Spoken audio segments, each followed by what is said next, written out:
After the game that we lost to West Ham yesterday, with that big howler coming in from David De Gea that saw us conceding the first half, Erik ten Hag has gone ahead and really said lots of things, and even the correspondents of United for the ESPN and the Manchester Evening News, that is Rob Dawson and Samuel Lucas respectively, have come out and really issued lots of thoughts about that beautiful game of football and what David De Gea's situation is in at Manchester United. Welcome to this channel, United Matters channel. How are you guys? And where you're watching us from, I go by the names of Rock and David. Smash the like button, comment and share. If at all you're watching us for the very first time, endeavor to subscribe to this channel so as not to miss certain stories that we do upload in here on a daily. Now today, I promise you that if at all time allows, I might come live and we discuss a little bit about our season, whether it's falling apart or not, and I would like to take what we call your views. So you'll be allowed to come in through and obviously talk to us here onto this channel, and don't forget to become a member on this channel by hitting the join button. After hitting the join button, you will have a small fee to pay, and then you'll find yourself in a situation of really getting to where you are supposed to be as a viewer of United Matters. Talking about Anton Martial being slated by Aaron Shearer and Ian Wright after the game that they played yesterday. Then lastly, we're going to discuss about Erik ten Hag giving the players of United 2 days off, and it's the very first time that United have gone ahead to get a 7-day rest after the World Cup. So let's get into what ten Hag said after the game of West Ham. He said, "We can't ignore David De Gea's mistake, but it's part of football. In 2 days, we made 2 individual mistakes. It doesn't come at good time. We have our fate is always in our hands. I'm sure the team will bounce back." That's what he said. Then Fabrizio Romano and Whitwell said that ten Hag had to say the following about De Gea. "We want David De Gea to stay here at Manchester United, and we want him to extend his contract. We want him to be with us also next season via Lord Whitwell. Negotiations over the new deal are really advancing in the last month." Now, these are things that people should know, and people are going ahead to attack David De Gea on principle. Do you know why? What else would have gone ahead to make more news and headlines other than that howler of David De Gea? I think nothing. So, according to me, David De Gea has found himself in a position of being attacked, yet this scenario should be really loaded back onto who threw that ball. Luke Shaw. I talked about it in the match reaction. Then, David De Gea made that howler, alright, he made it, but ask yourself again, how many times has he saved us? You know, why is he the most clean-sheeted goalkeeper in the league with 15 clean sheets? You know, in the game of Brighton, who denied him the clean sheet? It's Luke Shaw. In the game of West Ham, who gives away the ball for David De Gea to make that howler? It's Luke Shaw. And how many times has David De Gea stood in for this team and stood in surety for us? There are very, very many times, and I think it's being unconsiderable to come in through and obviously blame him beyond, saying that he's not going to see his contract even renewed at Manchester United. And this is what the correspondents of United had to put out today, and I think it's lack of news that they've not been having, and that howler has gone ahead to give them a chance to do the needful and obviously put out such stories. Samuel Lucas, although manager Erik ten Hag publicly backed David De Gea, sources say some have reservations of extending David De Gea's contract. There are growing doubts about Manchester United. There are growing doubts at Manchester United over David De Gea's position as the club's #1 beyond this season. Now, look at that. I know why such stories are being put out. Do you know why they're being put out? It's because these correspondents are really lacking stories to report about Manchester United. Why? There is no activity taking place at Manchester United because the new owners have not been fronted. So that has gone ahead to make them really lack stories. That's it. If you know what David De Gea is all about, and United, it's David De Gea that denied the contract that United had given, that had presented him. They wanted to give him a contract of 250,000 per week, And he told them, no, I think I'm one of the most important players on the pitch. And trust me, he has gone ahead to keep us where we are. Do you know how many worldies David has gone ahead to make? The saves, So, these people are trying to portray out an image that David De Gea is less important. The club of Manchester United, Ten Hag, could go in and really get another goalkeeper. Trust me, being a goalkeeper for Manchester United is not something that really happens in a single day. You might come on when you're good, but it needs a lot of time to adapt to the pressure of the Premier League and the team that you're really doing stuff for. So I'm not into that quotation of people that think David De Gea is going to be really not given a new contract. Right now, you put David De Gea on the market, you can get like 30 million pounds out of him, because he's still in his prime. You understand?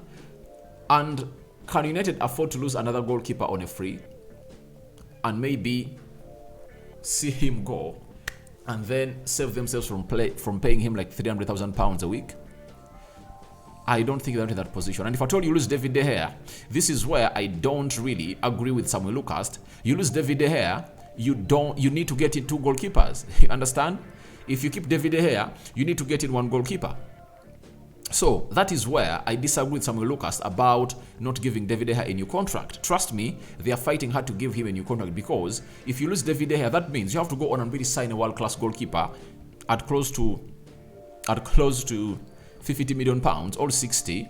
Then you sign another goalkeeper that's going to deputize that goalkeeper at like 10 or 15 or 20 million pounds. So is that money available? We all know the situation at Manchester United, that the number 1 target of Eric Ten Hag is a centre forward, a midfielder, and a central defender.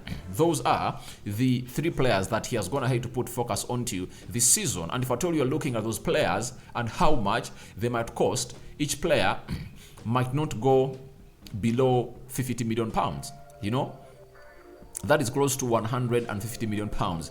That would be the ideal budget for Manchester United this summer. So I don't agree with Samuel Lucas, but the person I really partially agree with is Rob Dawson, because he has just reported to us and said Man United remain committed to David De Gea next season, but has been given no assurance will continue, as club's number 1 sources have told ESPN. For this, I really agree with it partially, and I think he has a little bit of sense in what he's saying. Not like Samuel Lucas. They want to keep David De Gea. That's right. They want to keep him, and no doubt about that. And they've not given him assurances to be the first choice goalkeeper. And trust me, tell me a team that can give a goalkeeper, even if it's a contract of 250,000 pounds a week. Let's just assume that David De Gea is going to go ahead and really accept it and put him on the bench. That team is not there. You cannot give that huge contract to David De Gea, not wanting him to be the first choice goalkeeper. That's it. And with the way I've gone ahead to transform in his ball distribution in his first season, when he's playing something that has not gone ahead to be doing this entire season, I think it boils out with a situation that it's right to keep the player, and Ten Hag really sees him as his first choice goalkeeper. And I'm not going to be surprised next season if at all we have David De Gea as a first choice goalkeeper, because the problems of United are not at David De Gea. If United happened to score 2 goals yesterday, would have gone ahead to win that game of football, but goals are not coming in through. For 2 consecutive games, we are not scoring goals. We are not scoring goals, We aren't scoring goals. We are not killing off our chances. And this is something that Ten Hag was so much clinging on in the post-match interview, that if you don't take your chances, obviously, you lose your game. And we never took our chances, and we've gone ahead to lose our game of football. So I think it's all about us not utilizing our chances. But if at all we had to utilize our chances, we would have found ourselves in a position of really winning these games. That's it. So to me, I really understand that David De Gea is really a very good goalkeeper, and if at all you have to go in and really bring in a player or a goalkeeper who's going to go ahead and replace him, I think it's too early for a decision to be taken like that we are letting him off. No way. We don't have money to bring a new goalkeeper that is in the class of David De Gea. Getting a goalkeeper that is the class of David De Gea, will cost us a lot of money. I've seen people talk about David Raya. You understand? David Raya. David Raya is really a very good goalkeeper, but can he match the pressure at Manchester United? I think even if you bring him in, he needs to just start coming in slowly by slowly, and then like 2 seasons later, he takes over. So I think it's obviously something great for David De Gea, and I think the contract is going to be given to him, and these lies being spread around by this correspondent like Samuel Lucas are really huge lies. And that's what they came up and really talked about Anton Martial, that Ten Hag wants him off and wants to sell him. And does Ten Hag look like he's going to sell Anton Martial? No way, he's not going to sell him, because you sell him, that calls you to bring in 2 center forwards. But he needs to first get in one. After getting in one, next summer, when Hatoli gets in another center forward, then he'll find himself in a position of dislodging Anton Martial if Hatoli doesn't really go ahead and really give him the best. Alan Shearer yesterday went ahead and really said Anton Martial has had enough time at Manchester United. He's been there long enough. He's had enough chances. He's not good enough. If he was good enough, he would have had a regular start and he would score goals. He had his time. Now, you look at people like Alan Shearer and you ask yourself, why are they having a go at Anton Martial? And it's not only Alan Shearer, but even Ian Wright. Ian Wright said, with all due respect to Martial, if you have Wout Weghorst starting in front of you, you have a problem. And you ask yourself, has Ian Wright been watching the games of Manchester United? How many times? I think ever since Anton Martial returned, Weghorst has started one game. And if at all you know the principle of the game, that's all rotates on rotation, then why do you come out and put out such a statement? I believe we should take this and put it in the best perspective that it deserves. Anton Martial is a very good player. I like him. And he's the number 9. And how many chances has his midfield created for him to kill off? How many? You are judging a player who doesn't get such in his game. That is why I come out and really call out these people. Ian Wright was a center forward. Alan Shearer was a center forward. A center forward relies on the supply coming in from the midfield. That's one of those things that United has not gone ahead to work on ever since Ten Hag came in here, ever since Ole Gunnar Solskjaer was here, Zlatan Ibrahimovic was here. So I think Ten Hag needs to find his wide forwards, create a lot for the center forward to really have lots of chances to kill off. You know, so I would like to see them go in for Marcus Rashford for the games he has gone ahead on scoring, for the games he has gone ahead to be selfish, you know. Because for Martial, when he came on through, he tried to create something from nothing. And you need more mobile players who are going to pass that ball quickly enough to really get the best out of a center forward. Even if you put Haaland in Manchester United, he's not going to score the number of goals scoring at Man City, because City creates close to an average of 10 chances per game. How many chances did you see the center forwards of United getting yesterday? No one. So I want us to base these arguments on principle. I just don't want us to come out and just put out analyses that are really not backed with information. And sometimes you just ask yourself, you just feel like, I'm home. Why am I rocketed into, or sky shipped into the studios of the Premier League when people are putting these narratives, and then I counter them, I ask them, you know?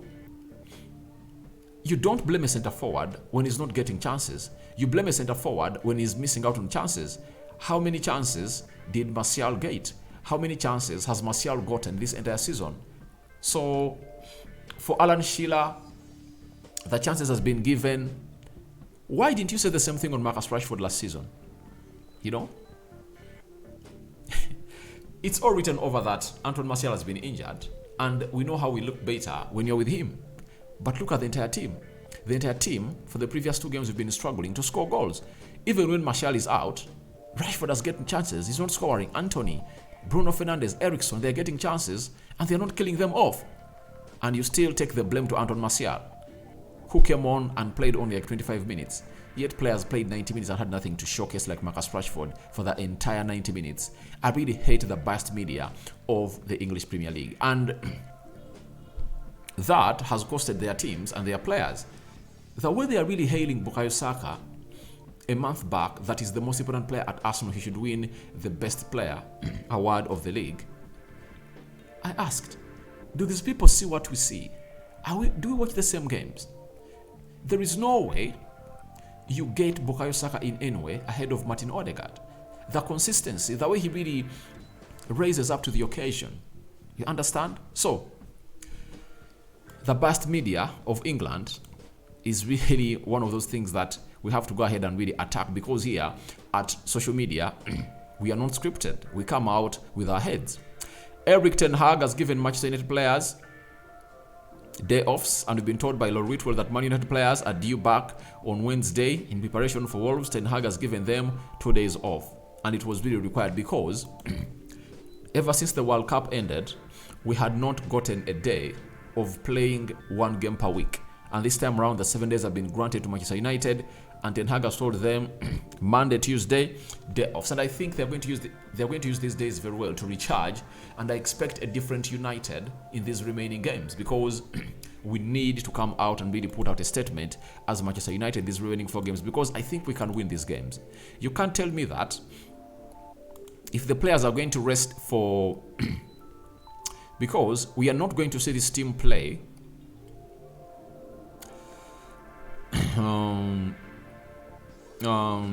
after playing Wolves on Saturday. It will take us more 7 days. That is another 7-day rest to play away at Bournemouth. I think we can use that to win these games. Then Chelsea 5 days later, and then seal off the season with Fulham on the 28th, 3 days later. Meaning that if we win against Wolves, Bournemouth, and Chelsea, top 4 will be done.